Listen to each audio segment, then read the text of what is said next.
wabarakatuh.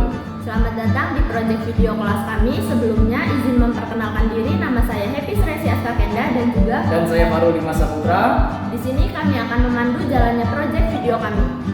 Adapun pada kesempatan kali ini tema yang akan kita bahas yaitu tentang pencarian identitas di lingkungan sekolah. Gimana nih Ro? Menurut kamu seru nggak sih tema kita kali ini? Pastinya seru dong. Ya, karena kan seperti apa yang kita tahu, bahwasanya identitas diri itu kan sangat penting untuk diri kita sendiri, terutama juga di lingkungan sekolah. Nah, dalam video kali ini kami menggunakan pendekatan behavior dengan teknik pembuatan kontrak. Karena dengan menggunakan teknik pembuatan kontrak, konseli yang memiliki masalah bisa menjadi pribadi yang lebih tertib daripada sebelumnya. Dan karena bergantung dengan kontrak, maka konseli akan berpikir dua kali untuk mengulang kesalahannya kembali. Oke, sebelum kita menonton tayangan proyek video kami, gimana sih kalau kita berkenalan dulu dengan teman-teman yang sudah ikut dalam proyek pembuatan video ini? Boleh banget. Halo guys, di sini nama saya Salsabila Farariani, berperan sebagai siswa SMA. Hai, nama saya Kasana Dewi Sartika, saya berperan sebagai temannya Salva. Hai, perkenalkan nama saya Mardani, saya sebagai temannya Salva. Hai, saya Cahaya Asrida. Di sini saya sebagai adik kelasnya Salva. Adik kelas Hai, saya Lisa Prani. Saya di sini berperan sebagai Ibu Ferdi, guru matematika. Hai, saya Distawan. Saya sebagai anak SMA. Halo guys, di sini nama saya Adik Bab Suara. Saya berperan sebagai konselor. Selamat menonton. Oke, tanpa berlama-lama lagi, marilah kita saksikan sesi konseling individu dari kelas 4A yang bertema pencarian identitas di lingkungan sekolah.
siapa? Lo kan udah minta maaf.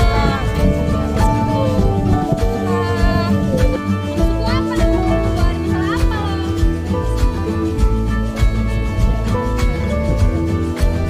Baca lo. Ya nih, biar keluar.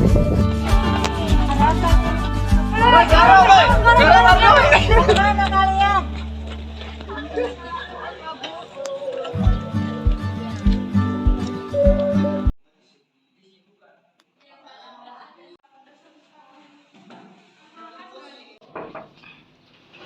Assalamualaikum Pak. Waalaikumsalam. Nak Salpa, silakan masuk. Iya Pak, makasih. Oke, silakan duduk. Pilih tempat duduk yang kamu anggap nyaman ya. Ya Pak, saya duduk di sini aja ya. Oke, boleh. Baiklah Nak Salpa, gimana pelajarannya tadi? Lancar-lancar aja kok Pak. Bapak ada keperluan apa yang manggil saya? Jadi begini Nak Salpa, yang Bapak dengar tadi ada keributan di kantin, apa benar? Enggak kok Pak, cuman salah paham doang. Salah pahamnya gimana? Abisnya tadi Cahaya nabrak teman saya duluan sih Pak. Terus saya jadi emosi deh. Cuma gara-gara itu jadi keributan tadi? Iya Pak. Kenapa kok bisa nabrak sampai jadi ribut begitu? Apa dia punya masalah dengan teman kamu? Sebelumnya sih nggak ada ya Pak. Cuman nggak tahu ya kalau misalnya Cahaya nyari masalah duluan sama teman saya. Mungkin di kantin ramai banyak orang. Nah, mungkin saya nggak sengaja menabrak teman kamu tadi. Nggak tahu ya Pak. Bapak tanya aja langsung sama Cahayanya. Bapak nanti akan coba tanya sama Cahaya. Tetapi Bapak ingin mendengar penjelasan terlebih dahulu dari kamu. Jadi gini Pak, kan tadi saya lagi ngumpul sama teman-teman saya di kantin. Nah, terus itu Cimaun ini lagi beli minuman. Gak lama dari itu saya ngeliat lagi ada ribut-ribut. Pas saya samperin, ternyata si Cahaya nabrak teman saya sampai minumannya tumpah. Ya saya nggak terima lah Pak. Oke, terus apa yang kamu lakuin setelah kejadian itu? Ya saya nggak terima dong. Kasihan lah teman saya bajunya basah. Sesudah kejadian itu, Cahaya meminta maaf nggak kepada kamu orang? Ya udah sih Pak. Tapi kan saya masih kesel aja. Apalagi ada Bu Pepi tadi di sana. Baik, Bapak paham. Mengenai Bu Pepi tadi, Salpa bilang kesal karena ada dia. Kalau boleh tahu, Salpa kesal sama Bu Pepi itu karena apa? Ya saya mau cerita, tapi saya takut Bapak ngadu nanti sama Bu Pepi. Oke, sebelumnya Bapak mau nanya, Salpa udah pernah ngikutin sesi konseling belum sebelumnya? Belum sih Pak, ini baru pertama kali. Baik, sebelumnya Bapak akan jelaskan apa itu sesi konseling. Sesi konseling itu merupakan bantuan dari konselor pada konseli. Agar kamu tahu sesi konseling itu, jadi konseling itu sebagai perantara untuk memberikan bantuan. Sesi konseling dilandasi beberapa asas kerahasiaan dan keterbukaan. Jadi kamu nggak perlu khawatir tentang apa yang kita bicarakan ini nanti. Tapi semua itu tergantung di kamu, apakah kamu bersedia atau tidak. Ya, saya bersedia Pak. Sebelumnya Bapak dengar-dengar dari kelas kamu sering bolos di pelajaran Bu Pepi itu ya.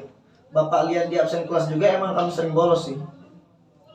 Ya Pak, soalnya saya nggak suka sih sama ibu itu. Kalau Bapak boleh tahu apa alasan kamu yang buat nggak suka sama Bu Pepi itu? Ya, jadi saya sering dibanding-bandingin sih Pak sama dia di kelas. Kok kamu merasa seperti dibeda-bedakan seperti itu?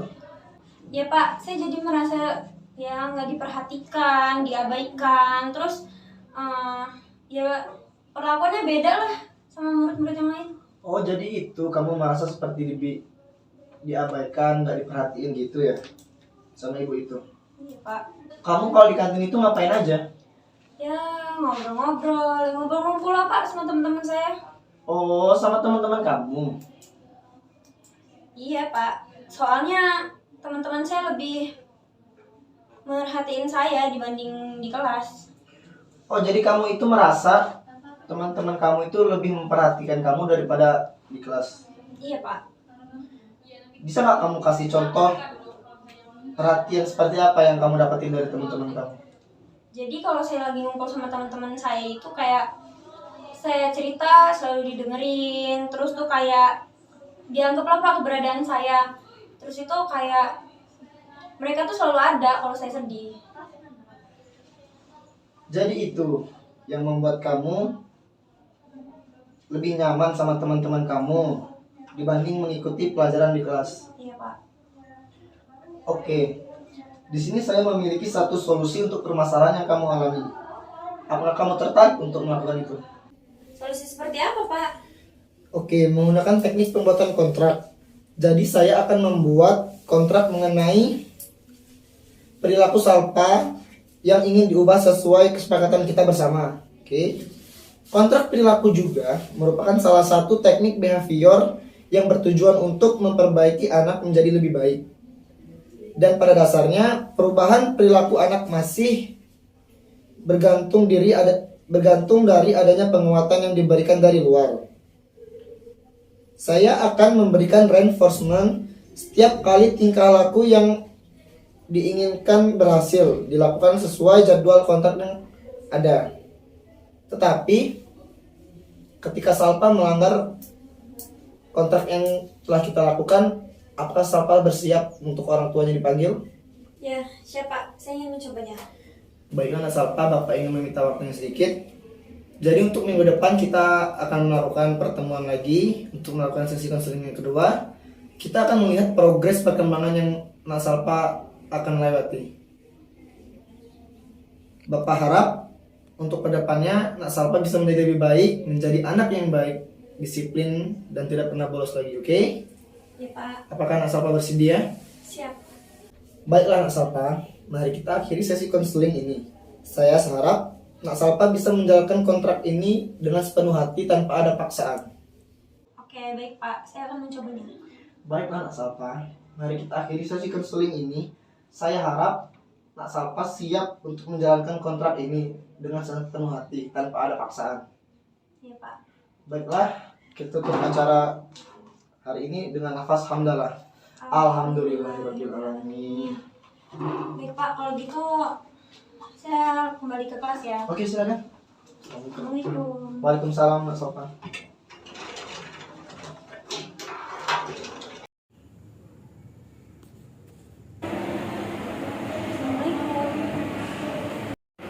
Oh iya, Nak Salpa, silakan masuk.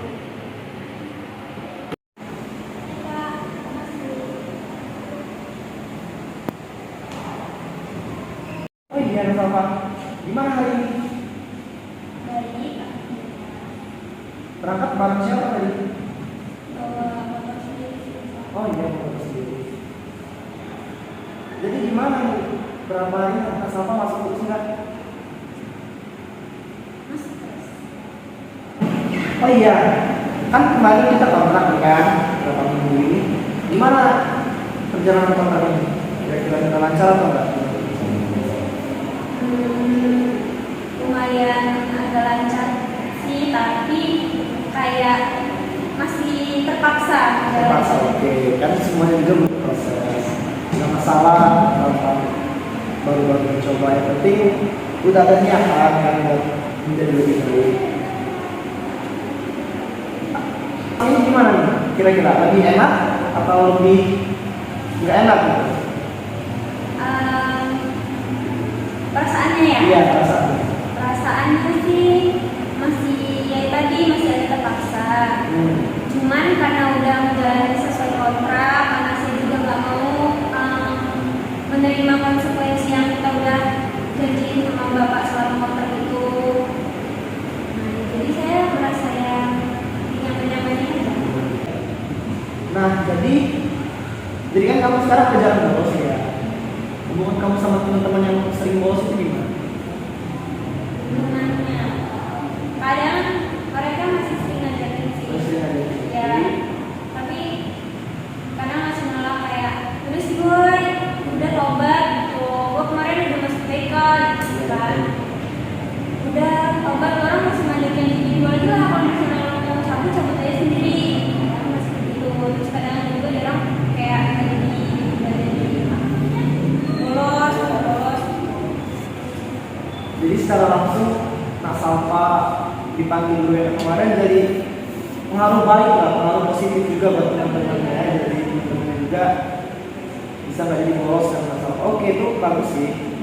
Kalau dengan Cahaya kemarin gimana? Ada teman biasa atau masih ada di diem-diem. Iya sih, dan Ya, alhamdulillah. Bapak boleh tahu nggak sama Bu Pepi gimana tanggapan besar? Apa masih bete atau udah mulai berkurang gitu? masih sedikit sih, karena memang Dari hati ya? terbawa Iya. perasaan aja. Terus itu secara keseluruhannya sih nggak biasa-biasa aja. Ya benar. Semuanya juga butuh proses kan. Kita juga namanya manusia biasa. Kalau bisa kan, alangkah baiknya kita juga membenci dulu yang pas dulu baru suka. Ya nggak apa-apa sih asal kalau masih dalam tahap-tahap proses untuk memperbaiki diri nggak bisa banget. Bapak sebagai guru BK cuma bisa ngarahin aja, saran. Semua juga tergantung dengan Salva kan di depan itu. Tapi ini ya Pak, kadangan itu kalau misalnya saya di sekolah gitu, masuk kelas, kadang tuh masih keinget gitu, gimana enaknya dulu ngebolos, terus tuh ya masih ada niatan gitu pengen ngebolos, tapi karena kita udah menjalani kontrak, jadi saya masih mikir-mikir kalau misalnya itu gimana ya Pak? Iya sih, kan udah mungkin ini semua dari masa lalu ya. Masa lalu Salva jadi sering bolos. Jadi walaupun Salva sekarang berubah menjadi lebih baik, masih ada lah pengaruh negatif itu membawa Salva pengen bolos lagi. Oke, Bapak paham. Sekarang Salva coba kira-kira kalau Salva masih ngelakuin hal-hal negatif seperti bolos, itu ada hal positifnya nggak?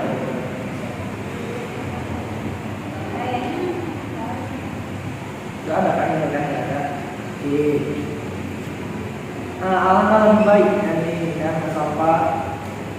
Mas Alfa kan pasti punya kan cita-cita tentang orang tua atau cita-cita pribadi Mas Alfa pengen menjadi apa?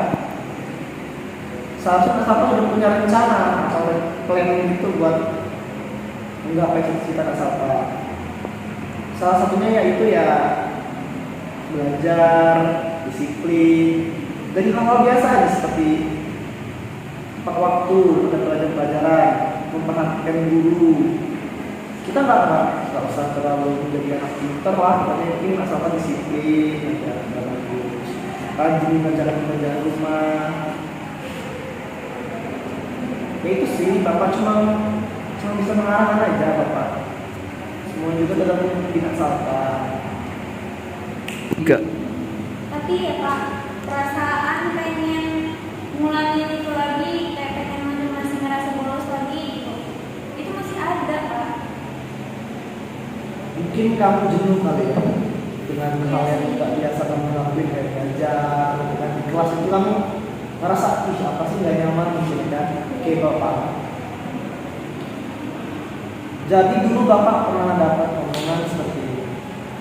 Kalau kamu pengen belajar, yang pertama jangan sukain pelajaran dulu, tapi kamu sukain dulu gurunya. Kalau kamu suka sama gurunya, nggak usah suka bukan artian dalam maknanya ya, suka di Bapak ini asik nih, ibu ini asik nih.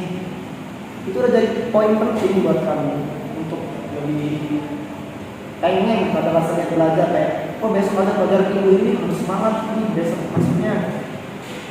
Itu oh iya, untuk masalah Pepi kayaknya emang ibu itu nggak enak dengan bersalah. Nanti Bapak coba ngobrol lah sama Bu Pepi, semoga bisa membuat Bu Pepi belajar di kelas-kelas yang lain juga lebih nyaman, lebih asik, lebih gembira, kayak nggak terlalu serius atau ngejudge orang membanding-bandingkan yang seperti nanti Bapak ceritakan. Nanti Bapak coba bilangin, semoga aja Bu Pepi-nya bisa lah ngomong. Saya tuh merasa bosan ya cuman sama itu. Pulang. Ya tapi memang sih Pak, saya merasa bosan itu kalau di jam pelajaran dia doang ya Pak. Apa mungkin saya gak suka sama pelajarannya atau sama gurunya, saya juga gak ngerti sih. Ya nanti untuk kedepannya Bapak coba ngomong ya. Jadi sekarang apa tuh progresnya untuk membuat diri lebih semangat dan belajar gitu kan. Urusan UPP, Salpa coba tahan dulu. Merasa tak suka di Salpa, ini ya Salpa mencoba kan nggak ada salah kan mencoba kan. Salpa mencoba sukain dulu UPP. Salpa jangan selalu menilai negatifnya. Mungkin pasti ada sisi positifnya UPP. Salpa coba lihat sisi positifnya, Salpa utamain sisi positif itu. Buat Salpa semangat lebih. Saya saat ini udah mencoba buat nyari hal-hal positif dan mencoba untuk merasa nyaman, dan mencoba untuk nyari hal-hal positifnya gitu, hal kelebihannya, hal-hal yang buat aku senang. Itu kayak udah, tapi terus kadang bosen banget. Iya, betul. Ya udah, tapi Salpa mencoba aja dulu ya. Nggak apa-apa lah mau mencobanya, Salpa coba. Intinya Salpa harus tetap jangan bolos lah ya. Tetap kayaknya dengan Salpa depannya jadi baik, nggak bolos itu mungkin Salpa anggap hal remeh lah. Itu kalau Salpa pikirin lagi, bolos itu sama sekali nggak ada faedahnya. Tidak ada pelajaran, tidak diakses juga nggak masuk. Oh iya, jadi ini kan kemarin itu kan Salpa ini proses berubahnya supaya jadi disiplin lagi kan karena kontrak. Seandainya maaf kan Salpa kemarin kan progresif berubahnya itu karena kontrak. Bapak lihat di kontraknya Salpa sedikit demi sedikit lebih baik, bagus lah. Bapak senang juga ternyata perubahan Salpa. Kira-kira menurut Salpa untuk kedepannya kita masih terus harus nonton kontrak ini atau Salpa berani untuk mencoba tanpa kontrak, Salpa bisa lebih disiplin? Mungkin menurut saya nih ya Pak, kita coba buat sebulan juga lepas dari kontrak dulu. Dan juga saya pengen menantang diri saya sendiri. Apakah memang benar-benar bisa tanpa kontrak, apa masih belum bisa? Lihat sebulan aja dulu. Kalau misalnya itu nanti jadi Bapak menghargai keterangan Bapak. Bapak senang mendengarnya. Jadi untuk kedepannya Salpa sebenarnya siap ya kalau tidak berani kontrak. Jadi Salpa mulai hari ini kan Salpa udah berani mencoba untuk lepas kontrak. Oke, berarti mulai besok Salpa kita udah nggak ada kontrak lagi lah buat jadi orang. Pak harap dengan lepasnya kontrak ini Salpa benar-benar dari hati pengen berubah, tidak bolos lagi, belajar lebih giat. Jadi kesimpulannya untuk sesi konseling kedua kita ini, Salpa kan udah berubah, tapi mungkin Salpa dalam hati masih merasa nggak nyaman lah dengan ini. Tapi Salpa sendiri masih pengen mengangkat diri Salpa buat menjadi lebih baik. Oke, Bapak senang sekali mendengarnya. Baiklah, mari kita ambil sisi konseling siang ini. Oke, jadi untuk kedepannya Salpa kalau punya masalah apapun itu, maka Salpa tidak boleh cuma cerita. Salpa boleh dari Bapak menghubungi Bapak lewat manapun Bapak siap. Jangan cuma suka, jangan merasa tak enak atau gimana. Bapak selalu siap mendengarkan cerita Salpa, mendengar. Oke, jadi sekarang Salpa masih ada ini nggak yang ingin diceritakan? udah sih Pak. Udah, fresh tenang. Oke, jadi baiklah, kita akhiri sesi ini dan mengucapkan selamat alhamdulillah. Semoga kita lebih baik ya. Ayo, jadi ya. Semoga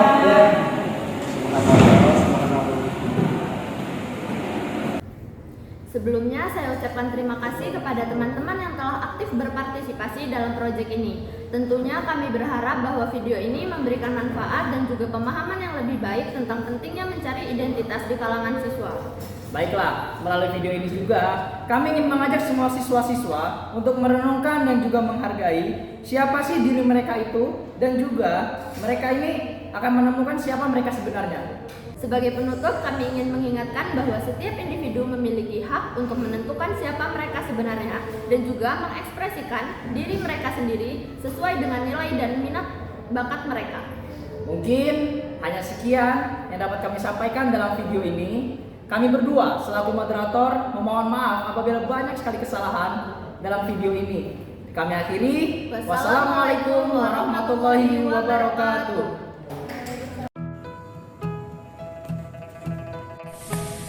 Assalamualaikum warahmatullahi wabarakatuh. Izin memperkenalkan diri, nama saya Batas Yoga Pratama. Saya Farul Dimasa Putra. Saya Adik Suara. Di sini saya akan menyampaikan kesan dan pesan saya tentang mata kuliah teknik konseling yang diambil oleh Mistika. Di sini kesan saya ya, saya senang belajar oleh Mistika dan saya juga menikmati lah belajar oleh Mistika, dan juga asik orangnya kan. Terus saya mau berpesan sama Mistika, nggak apa-apa, Mistika ngasih tugas yang berat-berat ya kan? Okay. Selama mengikuti mata kuliah teknik konseling ini, yang pertama saya mendapatkan banyak sekali ilmu, dan yang kedua saya merasa seru karena di sini dosennya juga asik loh. Mistika itu bisa diajak bercanda, Mistika juga pintar menghibur. Dan satu pesan saya kepada teman-teman semua tentang mata kuliah teknik konseling ini, tolong kalian jangan lupakan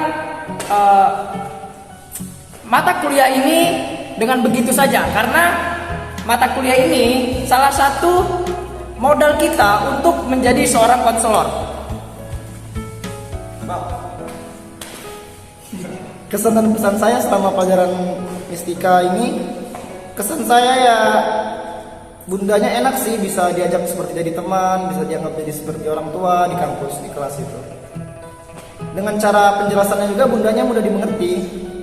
Pesan saya sih, kurangin lah tugasnya bunda, soalnya tugasnya terlalu banyak. Satu lagi pesan saya, Assalamualaikum warahmatullahi wabarakatuh. Kesan saya dalam mengikuti mata kuliah teori dan teknik konseling ini ialah saya mendapatkan banyak ilmu tambahan yang bermanfaat, terutama pada tugas yang diberikan akan menjadi bekal pengetahuan saya menuju dunia pekerjaan nanti. Pesan dari saya untuk Ibu Mistika, semoga kedepannya tetap mempertahankan cara mengajar Ibu dan selalu memberikan tugas-tugas yang menarik agar bisa menaikkan semangat para mahasiswa. Pesan saya kepada Mistika ialah selama mengikuti kegiatan perkuliahan bersama Mistika sungguh sangat seru dan berkesan. Mistika dosen tak pernah datang terlambat dan materi yang disampaikan pun tidak monoton. Kesan saya adalah selama di mata kuliah teori teknik konseling yang Mistika ajarkan, saya mengerti sebuah perjuangan di sebuah jurusan ini. Tidak hanya sebuah perjuangan, tetapi tentang ketelitian dan sosok Mistika yang sangat tegas dan saya sukai itu, walaupun banyak orang berkata adalah dosen killer. Pembelajaran juga ini sangat disukai oleh mahasiswa yang lain. Pesan saya tidak banyak yang ingin saya sampaikan. Tetaplah tegas seperti Mistika biasanya. Saya hanya meminta untuk lebih kreatif lagi mengajarnya. Pesan dari saya, tak banyak yang bisa saya katakan, Bu. Terima kasih yang besar-besarnya sudah telah sabar dan berbagi ilmu kepada kami semua. Banyak sekali tantangan dalam pembelajaran kita, tetapi Ibu tetap semangat mengajarkannya kepada kami. Pesan dari saya, semoga ilmu yang kita pelajari selama ini bersama-sama, mulai dari teori serta praktek, semoga bermanfaat dalam kita semua ke depannya. Wah, pesan saya semoga Mistika bisa tetap kreatif dalam merancang dan menyampaikan materi kepada para mahasiswanya. Semoga sehat selalu, sukses terus, tetap menjadi dosen terbaik yang peduli dengan mahasiswanya. Hai teman-teman, jadi di sini kita bakal ngasih tahu nih apa aja sih kesan dan pesan kita selama diajar sama Mistika. Tapi sebelum kita ngasih kesan dan pesan kami lebih baik kenalan dulu nggak sih biar kalian juga betul. Saling kenal sama kami kan, siapa tahu saling sayang. Jadi saya izin memperkenalkan diri, saya Cynthia Alfiar Vandita, mahasiswi semester 4 BKPI kelas A, dan juga teman saya Dinda Mesita Dewi, saya mahasiswa BKPI kelas A semester 4.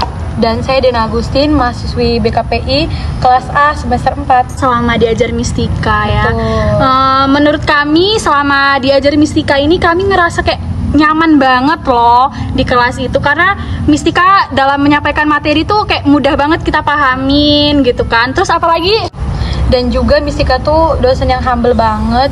Kalau di kelas suka kasih lawakan-lawakan, jadi kita tuh kalau di kelas nggak pernah ngerasa bosen gitu. Betul. Terus Mistika tuh juga ceria, terus suka happy. Jadi kita tuh kalau di kelas juga bawanya selalu happy loh guys. Nggak tegang gitu loh. Betul. Terus kalau pesannya gimana?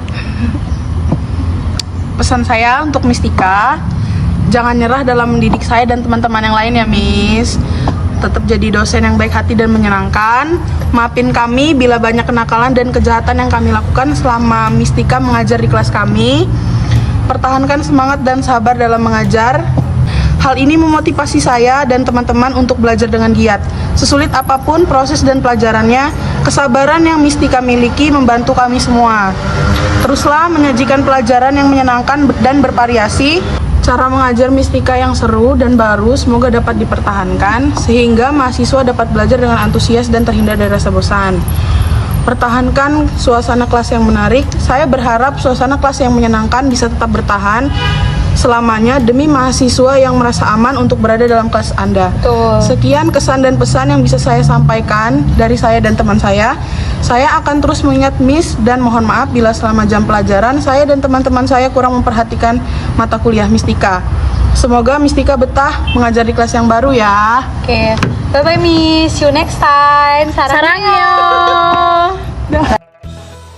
Hai guys, perkenalkan nama saya Happy Sresia Swakenda dan juga saya Isma Femi Zurita Jati.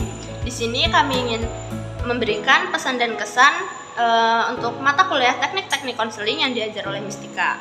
Untuk pesannya, semoga kedepannya Mistika bisa lebih kreatif dan inovatif dalam memberikan materi kepada para mahasiswanya. Selain itu apa memang?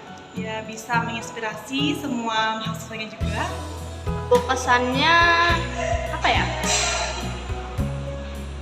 Pesannya itu pertama, dapat matkul TTK yang diajar sama Mistika itu deg-degan ya, pastinya ya. Soalnya kalau dari dilihat awal dari penampilan itu kelihatan berwibawa yang tegas gimana gitu ya.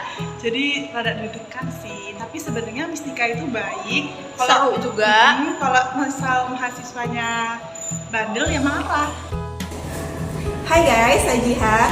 Saya Lisa Briani. Di sini kami akan menyampaikan kesan dan pesan kami untuk Mistika pada mata kuliah Teknik Konseling semester 4. Jadi, menurut saya kesan pertama untuk teknik konseling ini membawa dampak yang begitu positif dan signifikan dalam pengembangan diri seorang konselor.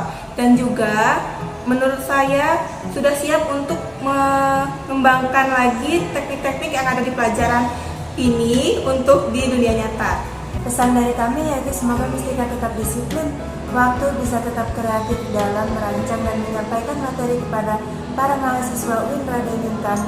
Semoga sehat selalu, sukses terus, dan tetap menjadi pribadi yang lebih baik lagi, dosen terbaik yang peduli dengan mahasiswanya.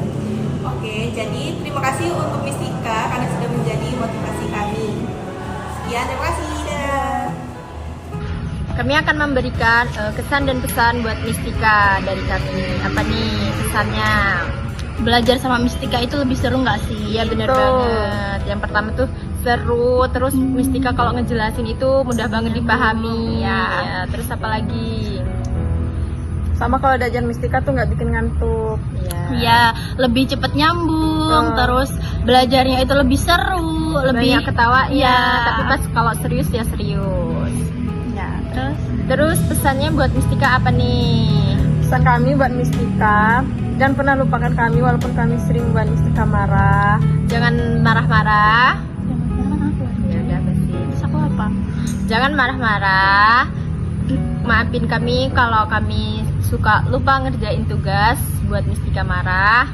Semoga ilmu yang dikasih Mistika buat kami bisa berguna untuk masa depan kami. Amin. Buat Mistika kalau ngasih tugas itu deadline-nya jangan terlalu mepet deh.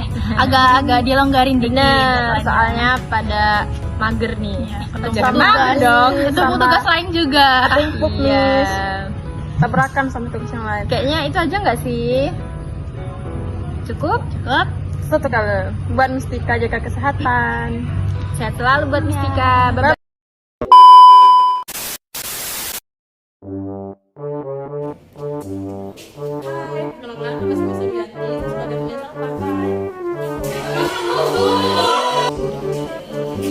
Assalamualaikum.